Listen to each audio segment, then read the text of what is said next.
لەوە بەرهێنانەوە بۆ سەرانەی ملیاردی پرۆژەی بریتیش تاوەری سلێمانی چی بەسەر هات؟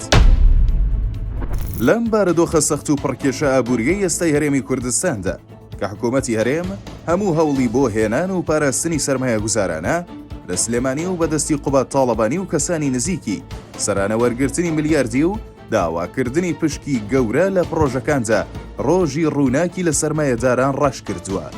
هۆزان شێخ مەزهەریش قوربانیەکی دیکەی دەستی ئەم سیاسەتە ڕەشەیە.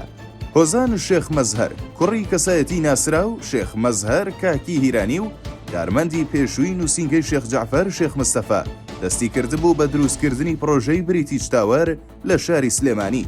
ئەو جیالەوەی 85 ماڵی سەر پرۆژەکەی قەرەبوو کردەوە و پارەیەکی یەکجار زۆری لە پرۆژەکەدا خەرج کردبوو، بەڵام بەرپرسانی نزیک لە قوبات تاڵەبانی دوای سەرکەوتنی پرۆژەکە هەوڵی دەست بەسەرداگرتنیاندا. فێڵی یاسایی و داراییان لە هۆزان شێخ مەزهەر کرد و کارگەیشتە و شوێنەی قوبات تاڵەبانی باشکرا داوای سەرانەی ملیاردی و پشکێکی زۆری لە پرۆژەی بریتیش تاوەر لە هۆزان شێخ مەزهەر کرد. لە بەرامبەر داواکردنی سەرانە و پشکەکاندا هۆزان شێخ مەزهەر هەڵوێستی توندی گرت و ڕازی نەبوو سەرانە و پشک بە قوبات تاڵەبانی و کەسانی نزیکی بدات.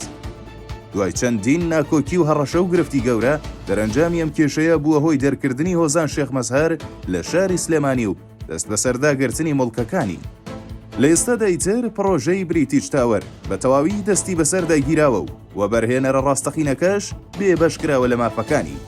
ئەم دۆسیەیە نەک تەنها پێشێلکاریەکی ڕوونی یاساکانی وەبەرهێنانە، بەڵکو ئاماژەیەکی مەترسیدارە بۆ ئەوەی کە چۆن گەندەڵی سیستەماتیک دەتوانێت سەرمایەی نیشتمانی بباتە ژێر کۆنتڕۆڵی کەسانی دەستڕۆیشت و لە شاری سلێمانی.